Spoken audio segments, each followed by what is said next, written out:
Hello, everyone. How are we doing? Wait, there we are. How are we doing, everyone? Welcome to the stream. I hope you're doing well. We've got a few things to cover today. Quite a few things, including the brand new Doctor Who magazine, the Comic-Con appearances of Doctor Who. We've got interviews with Ncuti Gatwa and Yasmin Finney in two different articles, as well as a video interview with Ncuti Gatwa that was released by Rolling Stone recently. We've got so much I want to go over, so it's going to be a long stream. So feel free to, grab a beverage of choice. Maybe grab a snack. We're going to be doing some stuff. Yes, we're going to be talking about the shenanigans it takes to get the screwdriver. Obviously, you guys know how these streams work. Like the stream if you enjoy it. Super chats are available and they'll show up on screen, as well as if you subscribe during the stream, that'll also come up on screen as well, and probably scare the ever-living daylights out of me.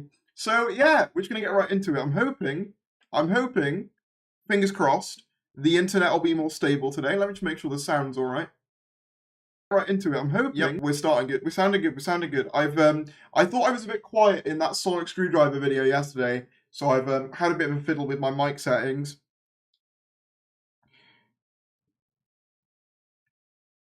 Terry said, "Grab a snack," acting like he doesn't know his fans think he's a snack. Oh, you're too kind. How am I doing? I think the better question is, how would be, how's your Wi-Fi doing? I think it's better now, I think. Oh, we've just had a subscriber through. Thank you to TNT2335. So yes, we're going to get right into it. Subscribe if you're new, all that lovely stuff. Like I say, it comes up on the screen. Let's get right into it. So, first of all, you may have seen this morning at 10 a.m., as I sort of maybe predicted in yesterday's video breaking down the Sonic design, which I had to very rushedly get out, we've had the official announcement of a 14th Doctor Sonic screwdriver. Particularly, what's interesting about this is that there's two separate SKUs. So you've got this one, which is the Chrome version, which is the character online exclusive variant, which is out now. And then at Comic-Con, if I can see it here, you've got this version, which will be the retail version. So I assume this will be not online exclusive. You'll get it at the supermarket. You get Asda, Tesco, Sainsbury's, wherever, I don't know, and places like that. Maybe Smiths as well. And it's the non-chromatic version. So not gonna lie, I really like the chrome and I like the non-chrome version. So I'm gonna probably be one of those annoying people who buys both, because I'm a Doctor Who fan and. Yeah, but yeah, in terms of the design itself, I was saying yesterday I really like it, and there's only one review of the Sonic out to my knowledge right now, and that's the Batman March Matthew Toffolo review, and I'll see if I can get that up because it has some really nice shots of it, and yeah, the features are really cool. Like the bottom rotates. It's got 5 different sounds. Wait, Tharies, you're a Doctor Who fan. I get my Doctor Who mags from WH50. Yeah, this is the. Hold on, I should show you actually while we're here. Oh.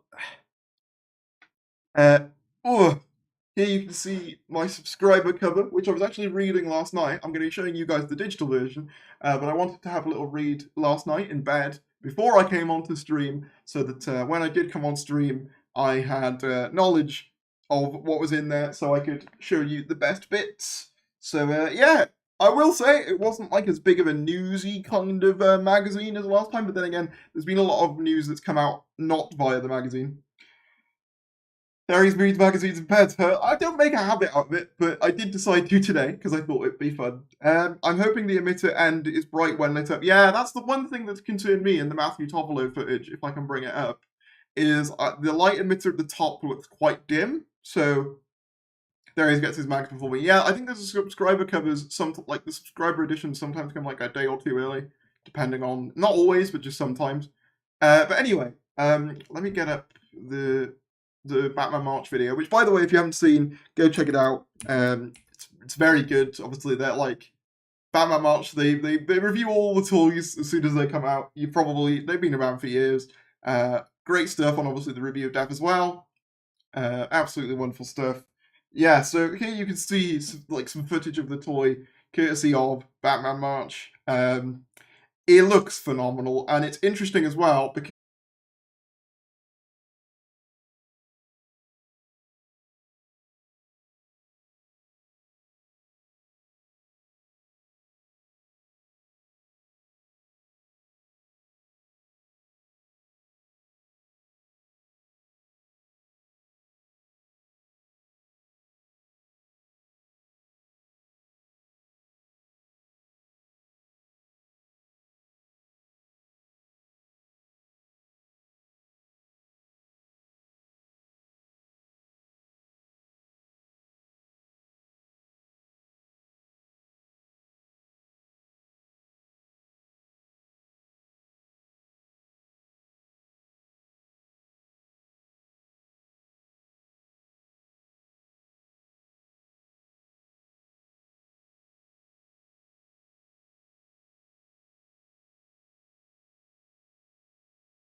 All right, sorry about that. The connection died again. I've just had another fiddle with the internet. I really don't know what's going on. If it keeps going like this, I'm gonna have to have a little look into getting some new internet. I think. Where were we? Oh yes, the Matthew Topola video. So as I was saying, the switch on this screwdriver, it acts as the activation switch. So when you press it, it goes, and then when you move it up, you can also like move it up and down.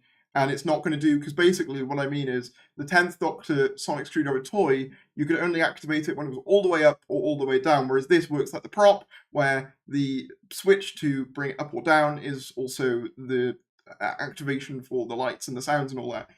Yeah, it has like 5 modes. It's got like this cool crackle effect, this kind of marble. It looks really cool. It looks really cool. I'm very, very excited for it. Yeah, so that's that. And that got announced. And then basically, in case you didn't see, we had like the, speaking of internet that kind of collapsed, character options site completely went down following high demand for the 14th Doctor's Sonic Screwdriver. Now this isn't a new thing for character, if I can get the tweet up. 1 second. Let me get it up. In fact, I'll just get it. Wait, that's fine. Yeah, so as you may know, the site was down whilst people were trying to order their Sonic screwdrivers. I myself couldn't really order one for quite some time. I woke up only like 20 minutes after they went live, and already they'd been like, the site was already down. It was pretty immediate. People were getting error messages, like for example, I got this one saying, "Oh, the site's been blocked," and then character options themselves. If I can find it, let me find it. Character. Where is it? Character options. Where are they? Where are you? Apparently nowhere. Pop. I mean, it's just memes about the situation. Yeah, basically, there was no one could get their Sonic screwdrivers, and many memes were had, such as this one, when people were trying to get their Sonic screwdrivers. It was very funny. But yes, in case you weren't aware this morning, there was quite a bit of pandemonium in the Doctor community of people trying and failing to get their Sonic screwdrivers. Got one before the site went down. I managed to get one shortly after I think the site went back up. Barbie Sonic, though. Have you ordered the online exclusive variant? I believe I have. I've had the email through from PayPal, because I think they only let you pay through PayPal, which in itself is odd. But I had an email through PayPal saying that I paid it. But I haven't had an email, as far as I'm aware, from character options themselves yet. So hopefully they don't, what do you call it? Say, actually, you've not done it. Because I think I have. But yeah. Imagine when Shooties releases, well, this is it. Like, I don't want to throw any shade towards character, because I know that they do the best with limited resources and all this stuff, but I feel like at a certain point, you've got to realise that Doctor Who fans are going to want this stuff in high demand, and obviously, this isn't the first time this happened. This happened, if you can believe it, with the Friends and Foe of the 13th Doctor set, which was a set of Ryan, Yaz, and a Jadoon, and that crashed the set. I believe also the Warriors of the Deep Silurian set also did a similar thing. The exclusives mainly do. Yeah, the eBay prices are mental. 1 second, everyone. Give me 1 second. Just gonna go ahead. Oop, sorry, I'm gonna head back off 1 more sec.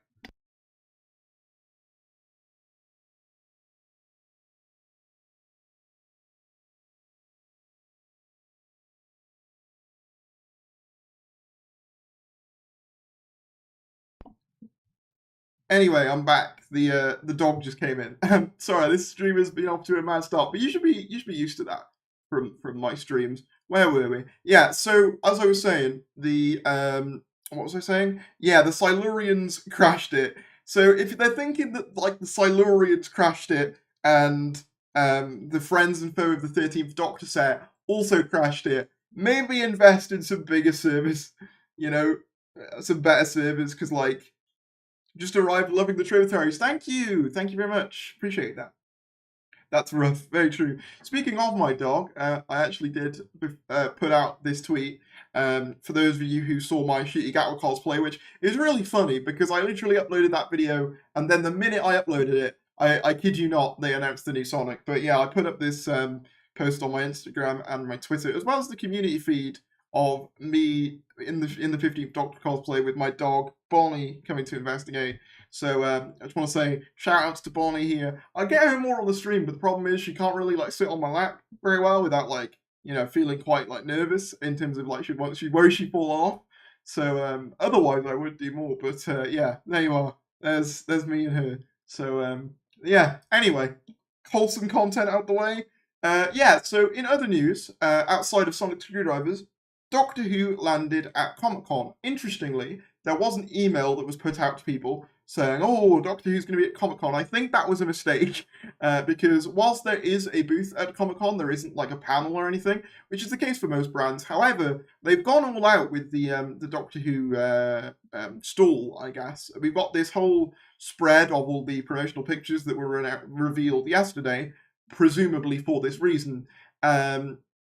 But then we've also had this, which is really cool. You can see here there's the Doctor Who stall at San Diego Comic-Con. And you can see we've got the 15th Doctor's Christmas outfit, which again, I've cosplayed, favourite outfit of his so far, and the 14th Doctor's outfit next to each other. And you can also make out, if you look really, really closely, you can make out some new Doctor Who merch here. The Sonic on display, the brand new character exclusive Sonic, and you can see behind there, they're playing the Shooty Gatwa question and answer video of when he was cast as the Doctor, him being like, oh, here's what Doctor Who is, here's how I got the role, and all this sort of stuff. So yeah, they've really gone all out with this I guess, bit of the con. I really wish I was there. It's also made me kind of yearn for the days of the Doctor Who experience, because I can just imagine these boys being like added to the lineup of Doctors, because you used to have in the Doctor experience, like all the line of Doctors all around the room. And I just really want to see these costumes on display with the rest of them. Maybe one day. Who knows? But yeah, so that's been really cool. I haven't seen anything else hugely like revealing from San Diego. I know that the Sonic Screwdriver did leak slightly before the buying announcement was made at San Diego. So yeah.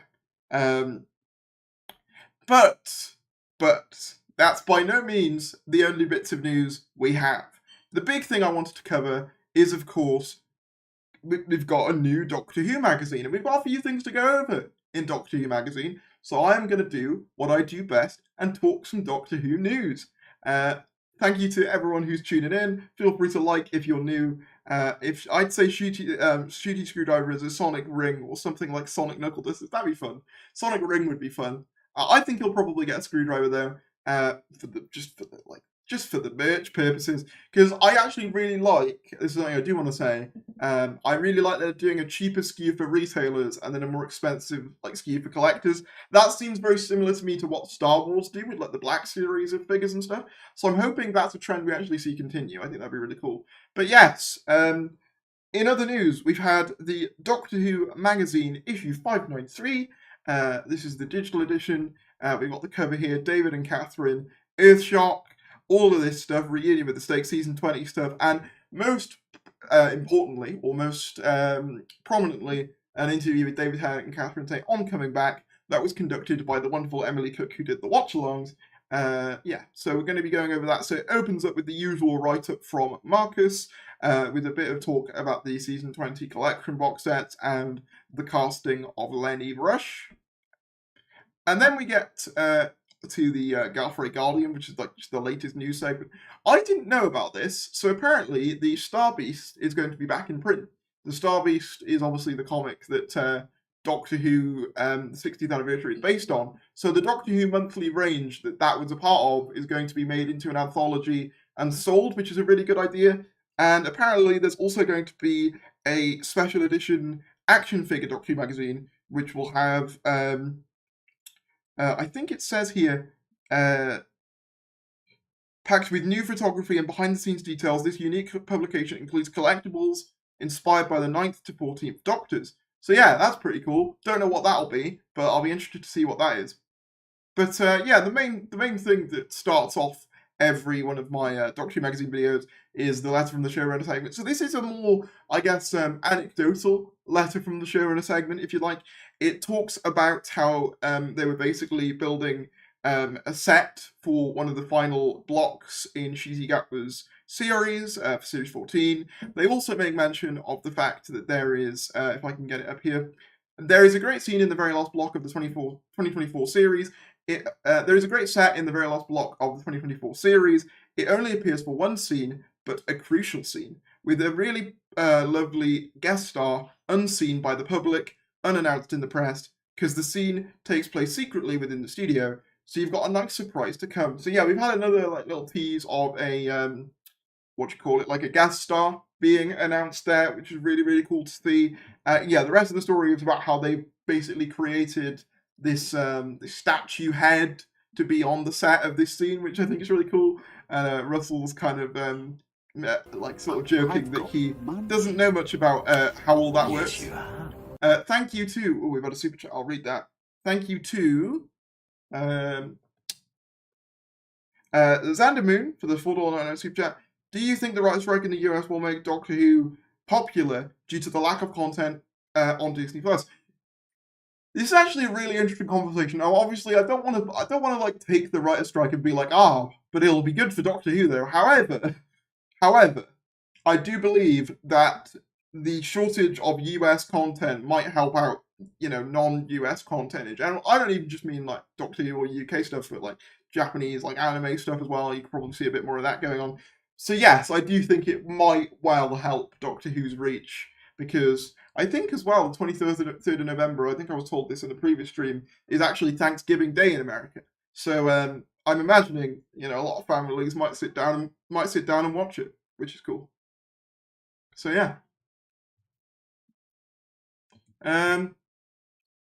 Where were we? Yes, Doctor Who magazine. Hold on one sec, my dog's playing up again. I don't know whether to leave or come back. Hold on, I'll come back. I'll come back.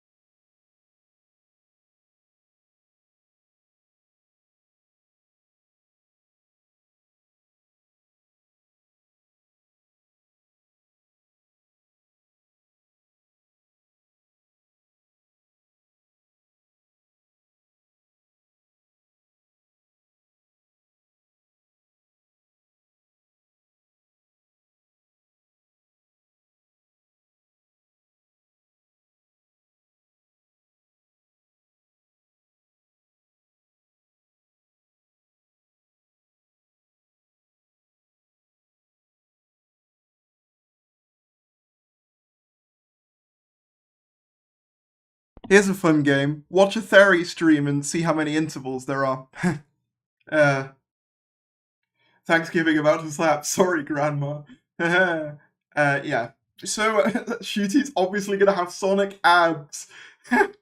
Oh, it's brilliant. I love that. Yeah, so Doctor Who magazine, what were we talking about? Yeah, so it was a really cool letter from the showrunner segment, and I've just gone onto the wrong tab. There's a really cool letter from the showrunner segment. It was really, really cool to see that. I love seeing Russell T Davis's little write-ups there. So yeah, that was pretty cool. And then we got the production diary. So I'm not going to read through all this. There's some really interesting little details on, I guess, the sort of inner workings of Doctor Who. But the one thing that I thought was cool that I wanted to highlight was, let me find it, I think it's on the 20th of June segment. A few people have pointed this out, and I think it's really cool. So it's on the 20th of June. Hang on, how do I scroll down here? Like that? Yeah, there you go. Doctor Who is about so much more than just what you see on screen. It's this magazine, and comic strips and books, audio dramas, action figures. The possibilities are endless. Oh, there we are. Hold on. I've lost it. The possibilities are endless. Which is why BBC Studios hold a regular licensee day. This is where all the creative teams from the likes of BBC Books, Big Finish, Titan Comics, Character Options, and more, so many more, venture to Cardiff to sit down with Russell T Davies and the team, tour the studios, watch clips from upcoming episodes, and generally get a feel for where the show's heading in the coming year. But they're sworn to secrecy, so don't bother asking. Their lips are sealed. So yeah, it's really cool. Obviously, I imagine that there have been like licensee meetings before. Oh, hang on, I just realised I wasn't showing you that on my screen. Nice. I'll read it out again. Doctor Who is about so much more than just what you see on screen. It's this magazine, and comic strips, and books, audio dramas, action figures. The possibilities are endless, which is why BBC Studios hold a regular licensee day. This is where all the creative teams from the likes of BBC Books, Big Finish, Titan Comics, Character Options, and so many more venture down to Cardiff to sit down with Russell T Davies and the team, tour the studios, watch clips from upcoming episodes, and generally get a feel for where the show's heading in the coming year. But they're sworn to secrecy, so don't bother asking. Their lips are sealed. So yeah, I imagine that there have been like Doctor Who licensee days before this, but it's really cool seeing them say about how like they have this stuff, and I think Al Diwa, who's the character options guy himself, has said that the transparency of the RTD2 team has helped in getting this stuff out so quickly. I doubt that it's probably helped on getting all these Sonics out and to such a high quality as well so quickly. Yeah, so it's really cool seeing that transparency there.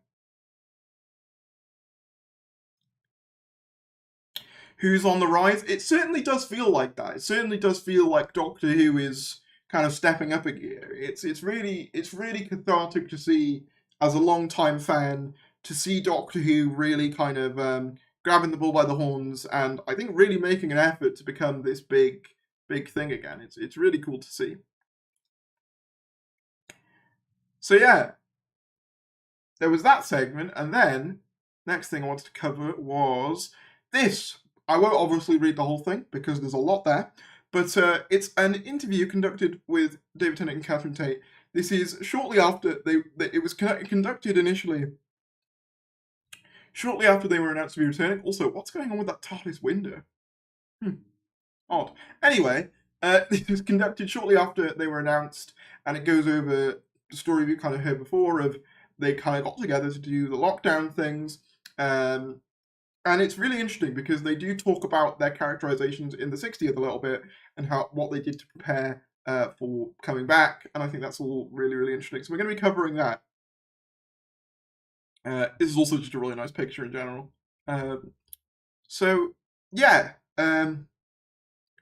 So like they sort of say about how how amazing it is to be back. They were filming under Wembley, if any of you remembers the Wembley filming.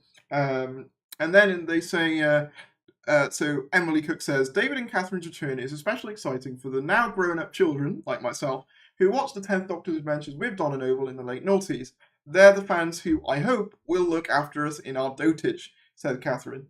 As for the new generation of young fans, they'll ask, who are these people? David laughs. Ready to feel old? Anyone under the age of 17 watching Doctor Who now wasn't born when Catherine Tate made her debut in the 2006 Christmas special. But it's possible they were watching for the tweet along. So yeah, that's really, really cool there. You've got all of that stuff. David didn't do the first tweet along, but all three of us were texting afterwards. He did the festive video for, I think, The Runaway Bride, and then they all did The Stolen Earth Journey's End. And then, so apparently, it was Catherine Tate who said to Russell,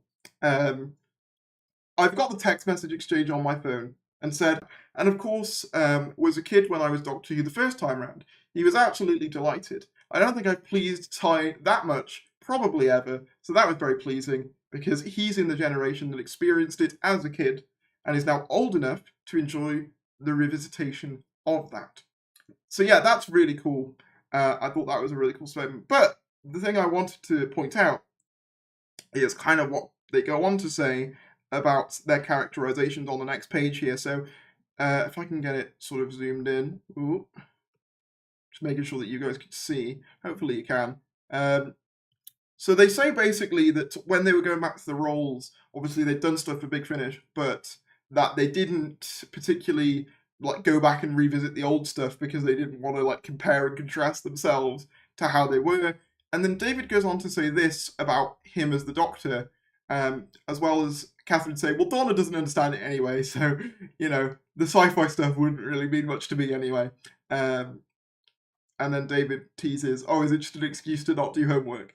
Um, and then Catherine says, I'd like to start afresh where Donna is right now. Also, David adds, the Doctor has been 3 different people in the meantime, so I'm not necessarily the same version that I was before. I'm not the 10th Doctor, I'm the 14th Doctor. Well, strictly speaking, we don't know the actual number anymore, do we? And then, so that's obviously a reference to the Timeless Child, to which Catherine Tate responds, don't we? And then Emily Cook says, should we explain the Timeless Child to Catherine? Catherine laughs. What is this, like a quiz or something? A quiz that I don't know the answer to? It's what went on in Jodie's era, says David. Wait, is that Flux? A bit of that. There's a whole other Doctor now, played by Jo Martin. What do you mean? Says Catherine. Jodie's Doctor met another version of herself. She met a previous version of herself, which was a big surprise to everyone, including her, including the Doctor, explains David. That's right, isn't it? I've got that right. From a standing start, there's a lot to catch up on. I don't think that means you can't jump in and enjoy the ride. But if you're going to be immersed in it, there's 60 years worth of stuff to enjoy. Yeah, so that's a really, really cool quote from David Tennant there. I just find that one really sweet because I'm imagining David Tennant with his arms aloft having to explain in great detail the Timeless Child, which I just think is really funny.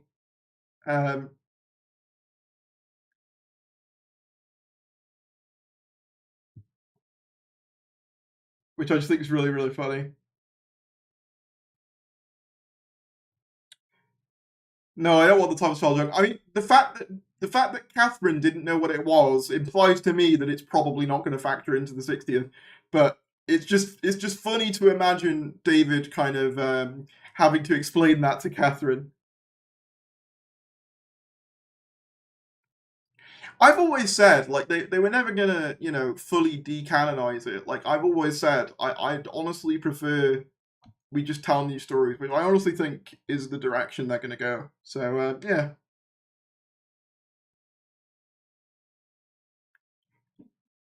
Obviously they make a mention of how like the first special is based on the comics, um, and then they talk a bit more about getting the band back together. Yeah, it's a really nice write up. I'd suggest having a full read for yourself, but those were just some of the highlights. It's hilarious how much Catherine Tate doesn't know about the show adds to her character. 100% David fanboying. I need someone to animate. Like, if someone can do like a Tennant voice and a Tate voice and like animate them like having to have that conversation, I think that'd be so fun. Wait, did the stream freeze up? The internet was fine on my end. Yeah, I think that's what they'll do. They'll probably just treat it like the half human stuff.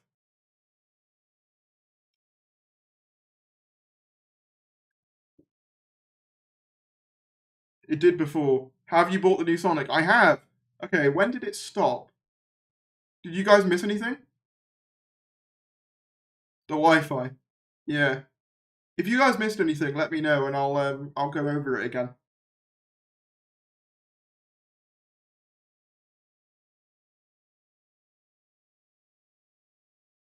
All of it.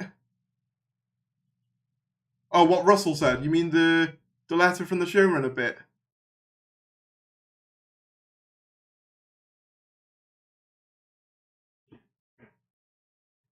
Hold on.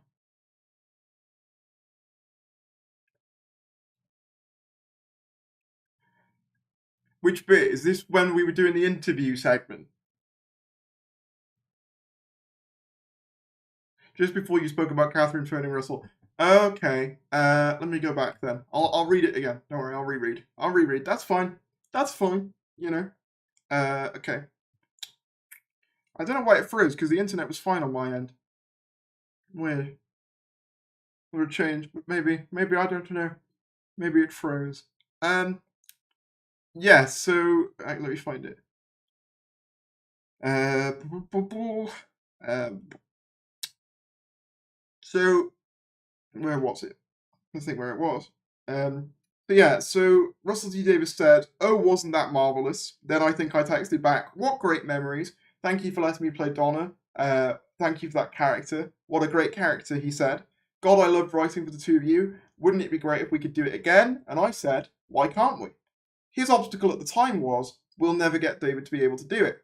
I don't know why he thought that, David chips in. Maybe he thought your schedule was busy or something. David laughs modestly. Yes, I'm terribly busy. Um, uh, and then, do you remember I texted you, David, and said, Russell would like to do Doctor Who again. How do you like them apples or something? And David replied, I'd love it. I'd do it in a heartbeat. So it was an easy yes. David, oh yeah, absolutely. So I texted Russell back, continues Catherine, and said, DT's in. Let's get the band get together. And then I've got a text from Russell going, oof, right. You know, this will take some thinking. I'm sure we said all this, not thinking it would ever actually happen, even for Russell. That's the bit I want to know from Russell, wonders David, is what was the development from that? My theory, says Catherine, is always, it's sci-fi, you can make up your own rules. To which David then says, what I mean is, what happened in between him having an idea for one story and thinking we'd all get back together to do one special, to doing 3 specials, and now running the show again. Taking over the world. I don't know how it happened, but either way, I'd like a cut as the broker. Catherine laughs. So yeah, I think I've got all the bits in that I missed there. So yeah, that's kind of how it came together. And then I mentioned about Ty Tennant as well. There was also this cool bit here where it was on 3rd of April, this was when they were organising the tweet-alongs. Russell emailed, I don't think there's an earthly chance of getting Catherine online. Bear in mind she thought the Sontarans were robots. I don't mean fictional Sontarans. I mean the men in suits walking around the set, she thought they were actual robots. Which is really funny. So, yeah, it's really funny seeing how, like, Catherine is just, like, almost oblivious to, like, Doctor Who. I think it adds so much to Donna as a character. Oh, did I not put the thing on the screen? You know what? You heard me read it. I'll just...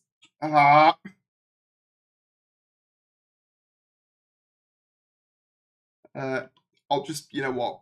I read it out loud to you. So yeah, there you go. You can see it there. Just go buy the magazine. Just go buy the magazine.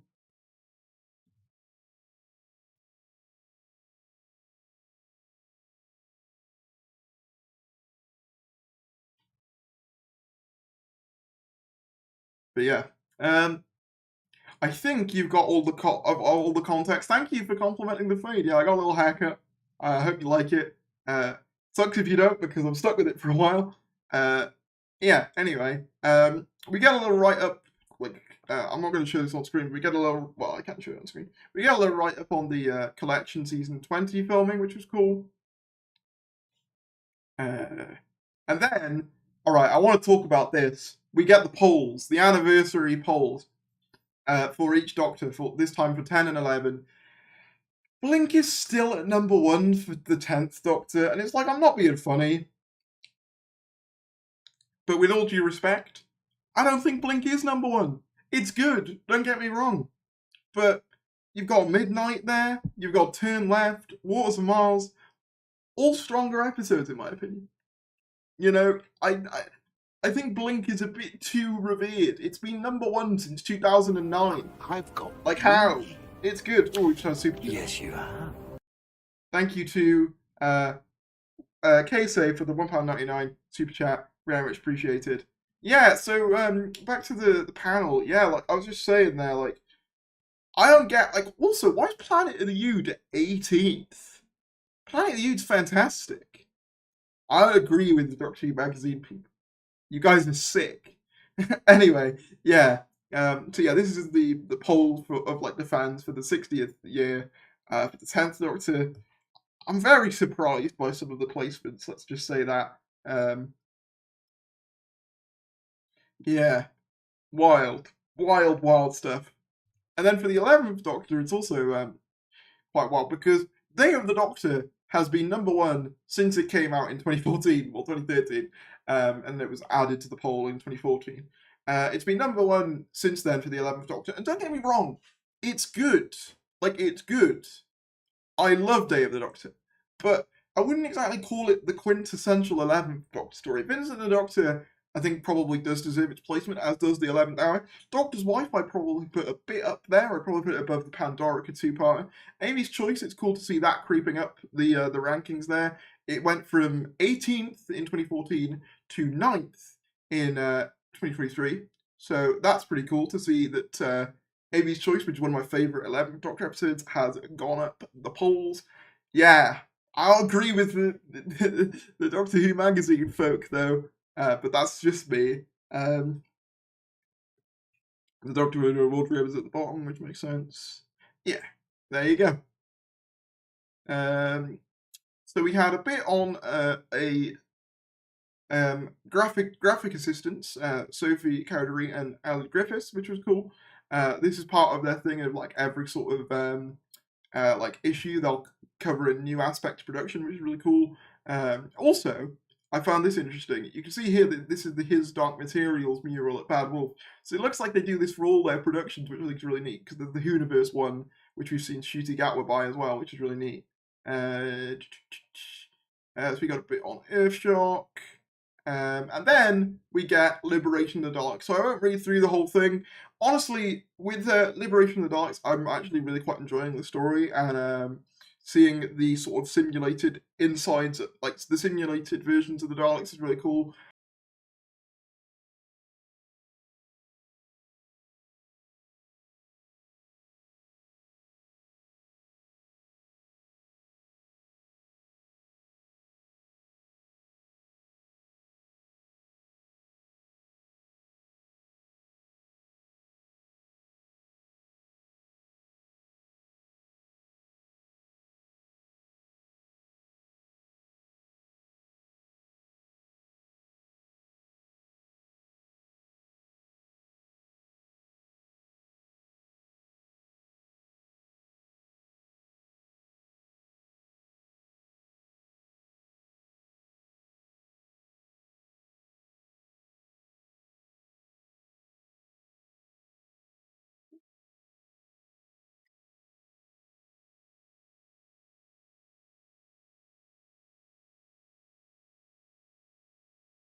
I believe I'm back.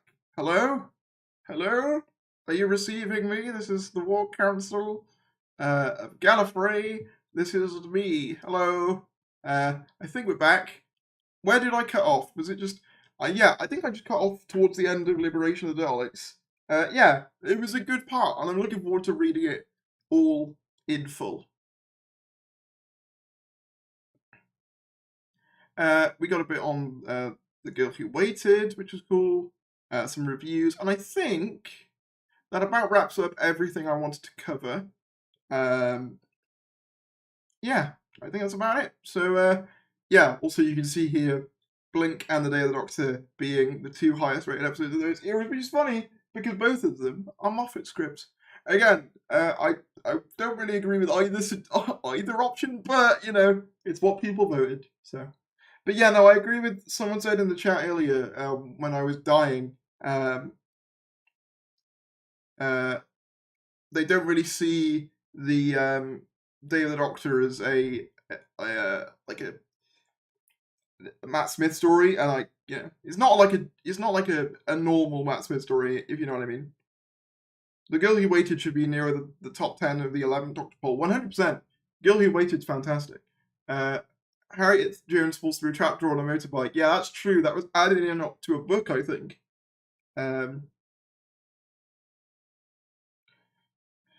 For us, you barely started the first page. First page of which bit?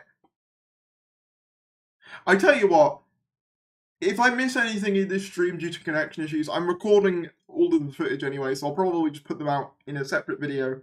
So don't worry too much. Do you think 14 and 15 will have the same TARDIS interior? Yes, probably. I imagine they'll probably change some bits about, but I doubt that... to be honest, there wasn't much to cover with Liberation. I'm just saying that I really enjoyed it. It was mostly just seeing all the different Daleks was cool. But I've got other things to cover, so I might as well.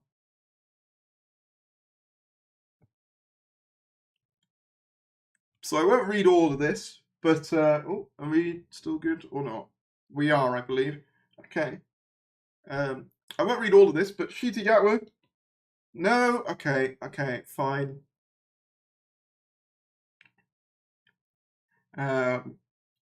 Wait.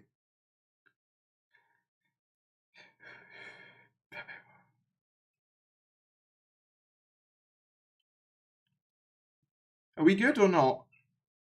I don't know. The internet seems... Tell me if you can hear me now.